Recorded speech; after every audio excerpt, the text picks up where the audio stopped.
आशियाना उत्सव पॉडकास्ट 2.0 में आपका स्वागत है। हम सीनियर्स हम सीनियर्स हम सीनियर्स हम सीनियर्स हम सीनियर्स हम सीनियर्स हम सीनियर्स हम सीनियर्स हा हा हा हम सीनियर्स हम सीनियर्स हम सीनियर्स। सिर पर गठरी ज्ञान से भरी, सिर पर गठरी ज्ञान से भरी, हम शजर बने सब छाया है खरी, हम शजर बने सब छाया है खरी। हो हम सीनियर्स हम सीनियर्स हम सीनियर्स हम सीनियर्स। नमस्कार, आप सुन रहे हैं अनुभव 2.0, जो वरिष्ठ नागरिकों के लिए और उनके द्वारा संचालित एक कार्यक्रम है। यह कार्यक्रम सामाजिक न्याय और अधिकारिता मंत्रालय, भारत सरकार द्वारा राष्ट्रीय सामाजिक रक्षा संस्थान और मीडिया फॉर कम्युनिटी फाउंडेशन के सहयोग से संचालित और प्रोत्साहित किया गया है। अनुभव 2.0 परियोजना की परिकल्पना और डिजाइन डॉक्टर आर श्रीधर द्वारा की गई है और इसे आशीष तिवारी, पूजा ओबराय मुरादा, साई सुधा और कौशल्या का समर्थन प्राप्त है।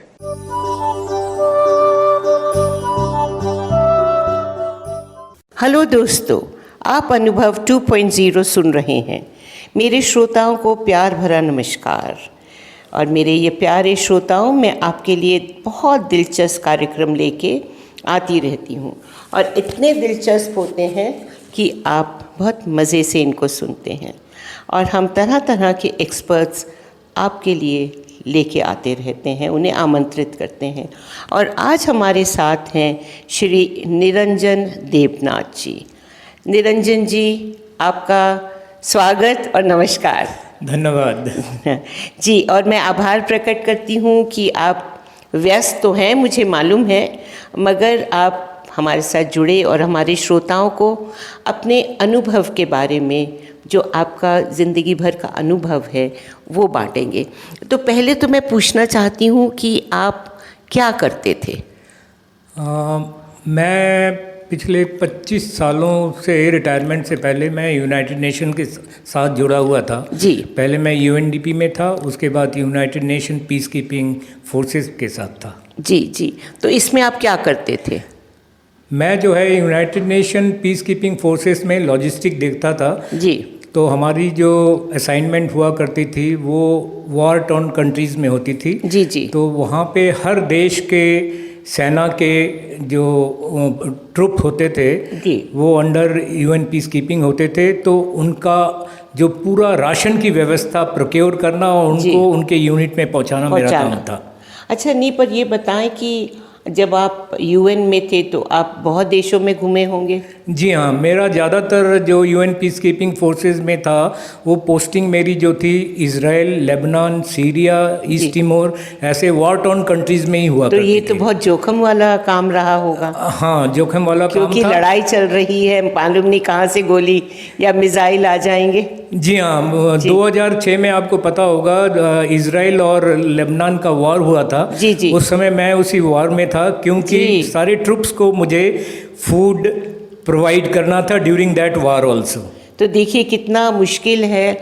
हम सोचते हैं कि हम अपने घरों में बिल्कुल सुरक्षित हैं, मगर कहीं पे इतनी ज़बरदस्त लड़ाई हो रही है और हमारे हिंदुस्तान के लोग, क्योंकि ऐसा महसूस किया जाता है निरंजन जी कि सिर्फ फ़ौज में लड़ाई की बात होती है, पर यूएन में भी रह के आपने इतना बड़ा काम किया। तो आपका अनुभव कैसा रहा? बहुत ही अच्छा यह अनुभव था। एक्चुअली मेरे पिताजी आर्मी में थे, तो बचपन से ही मेरे में एडवेंचर था। इवन मेरी वाइफ भी यूएन पीस कीपिंग फोर्सेज में थी जी। तो हम लोगों में मतलब कि डर नाम की जो चीज़ हुआ करती थी वो बिल्कुल निकल चुकी थी। जी। तो मतलब आपको अगर लड़ाई चल रही है और आप पीस कीपिंग, मतलब आप जो हिंदुस्तान से लोग जाते थे या पूरे कहीं के भी वर्ल्ड से सोल्जर आए हुए थे? ये सारे वर्ल्ड से सोल्जर आए हुए थे जो यूएन को कंट्रीब्यूट करते हैं, फंड्स उस वहाँ के होते थे, और हमारे देश के भी सोल्जर हुआ करते थे। तो मतलब इर्रिस्पेक्टिव वो किस कंट्री के हैं, आप उन्हें लुक आफ्टर करते थे, क्योंकि चाहे वो लड़ाई में हो चाहे कहीं हो, खाने पीने की व्यवस्था तो बहुत ज़रूरी है। जी, तो आपका सबसे जो कोई एक यादगार बात क्या कहना चाहेंगे आप इस दौरान? इस दौरान तो मैंने जैसे अभी कहा, लेबनान में जब 1.5 महीने का वॉर था तो उस समय मैं वहीं था, और उसके बीच में सारे कंट्रीज़ के ट्रुप्स को टाइम पे खाना पहुंचाना उस वॉर के दौरान, ये मेरा बहुत बड़ा अचीवमेंट था और मुझे उससे बहुत सेटिस्फेक्शन मिला जी कि मैंने अपने इंडिया को वहाँ पे इंटरनेशनल फोरम में रिप्रेजेंट किया, और जो हमारे इंडिया की तरफ से हमने जो सेवा का कंट्रीब्यूशन किया उससे मुझे बहुत सेटिस्फेक्शन मिला। क्या बात है। तो आपकी जो भी आपने काम किया काबिल तारीफ़ है।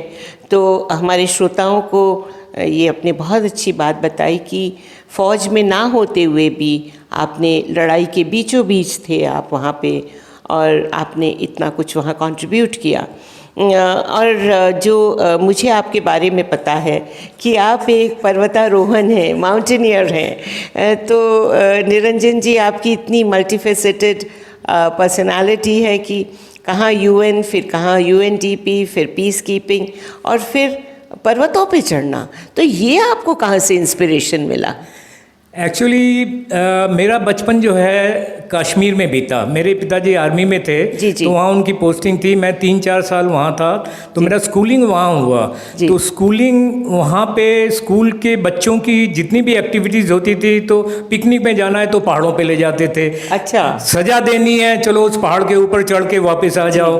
तो वहाँ से ये मेरे शरीर में इनबिल्ट हो गया है, पहाड़ों के साथ जो मेरा लगाव है बचपन से। जी, तो आपने ये जो जितनी बार आपने तरह तरह के जगह जगह पे आप पर्वतों पे चढ़े, तो क्या ये आपके रिटायरमेंट के बाद या while you were working also आपने किया? नहीं, थ्रू आउट मेरा लाइफ, चाइल्डहुड से मैं पहाड़ जहाँ भी मिलता था मुझे अट्रैक्ट करता था और मैं चढ़ता था। फिर शादी के बाद भी मेरी जो अर्धांगिनी है चांदनी, जो कि यूएन पीस कीपिंग में भी थी और WHO में भी थी, वो भी मेरे साथ उसने चढ़ना शुरू किया। फिर जब हमारा एक बेटा हुआ, जब वो बड़ा हुआ तो उसने भी ज्वाइन किया, तो हम तीनों ने मिलकर एक टीम बनाया और हम तीनों ही चढ़ा करते थे। अच्छा, तो आप कहाँ कहाँ आप गए? मतलब सिर्फ हिंदुस्तान में किया आपने माउंटेनियरिंग या आप बाहर भी गए? नहीं, हमने बाहर भी किया। जैसे मैंने एवरेस्ट बेस कैंप किया, वो नेपाल में था, और मैंने किलिमंजारो किया जो रूफ ऑफ द अफ्रीका है, वो तंजानिया में है। इसी तरह मैंने अपनी अर्धांगिनी चांदनी के साथ ईस्ट टिमोर का जो हाईएस्ट पीक है माउंट रमेला, वो मैंने ईस्ट टिमोर में किया। तो ये बताएं, किलिमंजारो से मेरी कुछ थोड़ी बहुत जानकारी है, तो ये तो बहुत ऊंचा पहाड़ है। जी हाँ, वो ऑलमोस्ट 6000 मीटर पे है, 5894 मीटर। तो ये कितने दिन में आप चढ़ाई कर पाए? ये हमें करीब 9-10 दिन लगे थे उसको पूरा करके वापस आने में।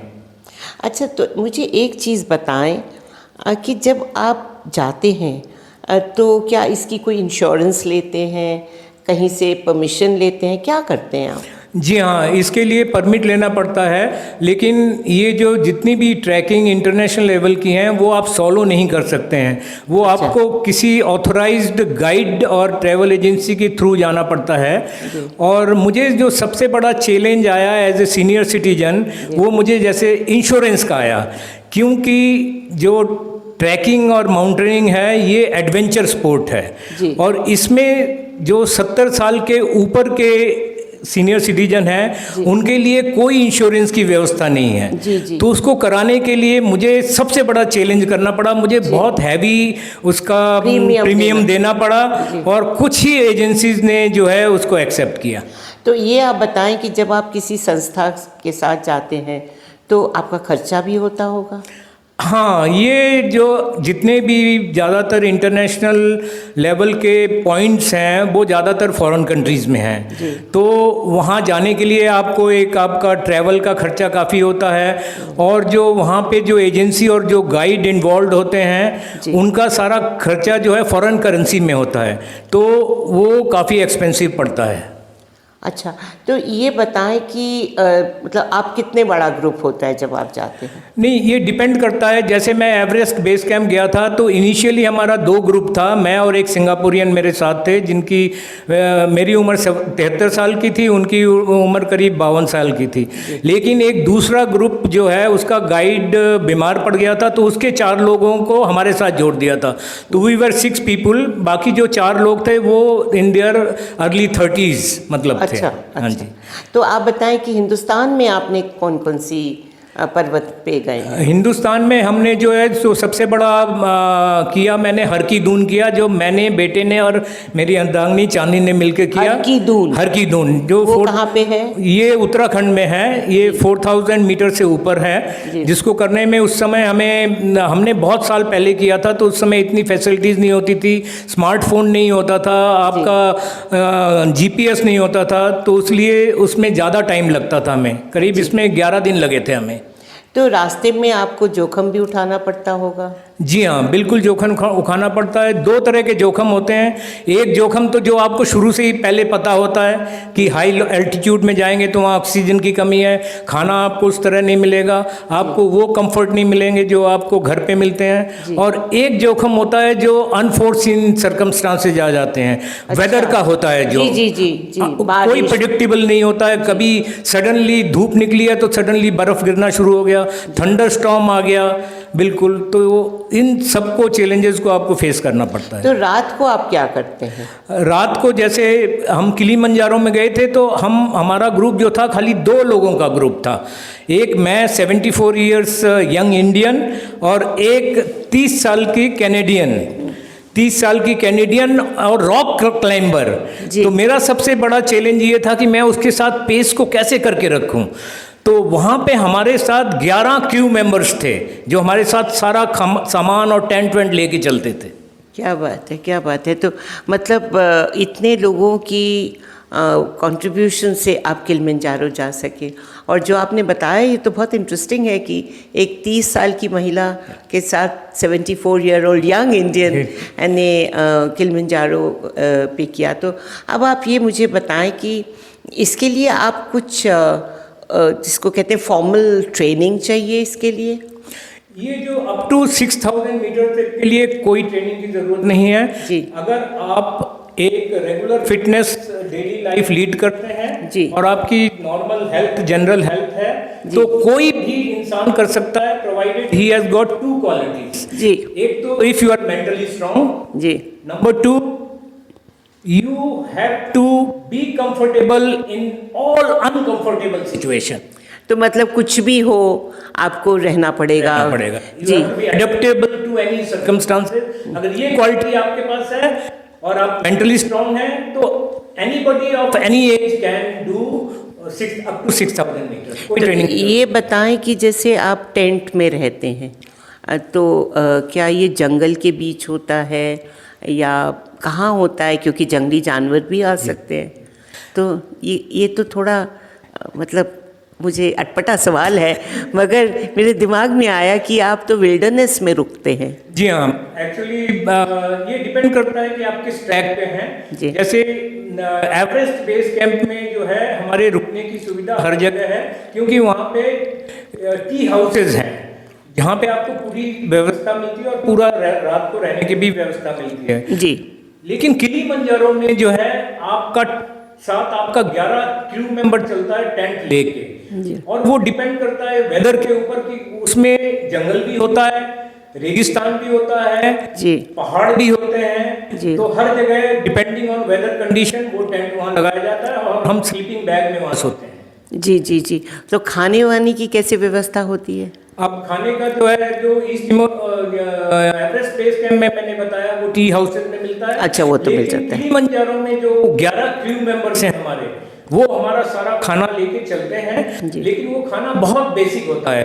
जैसे आपको नूडल दे दिया, नूडल में एक कुछ पत्ता डाल दिया तो वो जापानीज नूडल बन गया, और उसमें कुछ और डाल दिया एक वेजिटेबल का टुकड़ा तो वो फिर कोरियन नूडल बन गया जी। तो इस तरह का वो खाने से हमारा गुजारा, मतलब बेसिक चीज़ें मिलती हैं। तो आप जो हमारे श्रोता सुन रहे हैं, क्या कितना सुंदर अनुभव आपने बताया।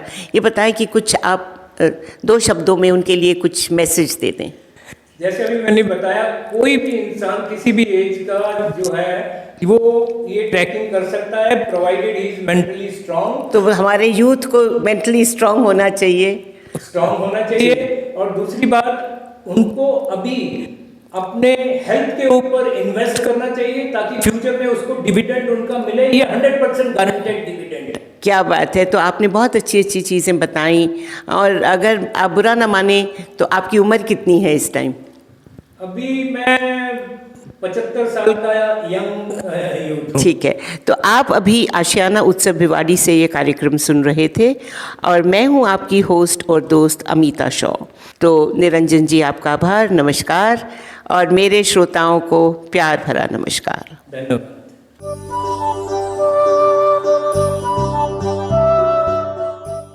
और श्रोताओं, फिलहाल वक्त हो चुका है आप सभी से विदा लेने का, और चलते चलते आप सबको एक बहुत ही खास नंबर हमारे वरिष्ठ नागरिकों की सहायता, उनके सपोर्ट के लिए मैं आपको बताना चाहूंगा। दोस्तों, Elder line toll free number है ये, आप चाहें तो इसे नोट कर सकते हैं, 14567। एक बार पुनः सुने दोस्तों, 14567। यह नंबर वरिष्ठ नागरिकों की मदद और उनके सपोर्ट के लिए सुबह 8 बजे से लेकर के रात्रि 8 बजे तक अवेलेबल है। यदि आपको किसी तरह की परेशानी या किसी सपोर्ट की जरूरत है तो आप इस पर कॉल कर सकते हैं। फिलहाल मैं ले रहा हूं इस कार्यक्रम से विदा। नमस्कार। हम सीनियर्स, हम सीनियर्स, हम सीनियर्स, हम सीनियर्स, हम सीनियर्स, हम सीनियर्स, हम सीनियर्स, हम सीनियर्स, हा हा हा, हम सीनियर्स, हम सीनियर्स, हम सीनियर्स। सिर पर गठरी ज्ञान से भरी, सिर पर गठरी ज्ञान से भरी, हम शजर बने सब छाया है खरी, हम शजर बने सब छाया है खरी, हो हम सीनियर्स, हम सीनियर्स, हम सीनियर्स।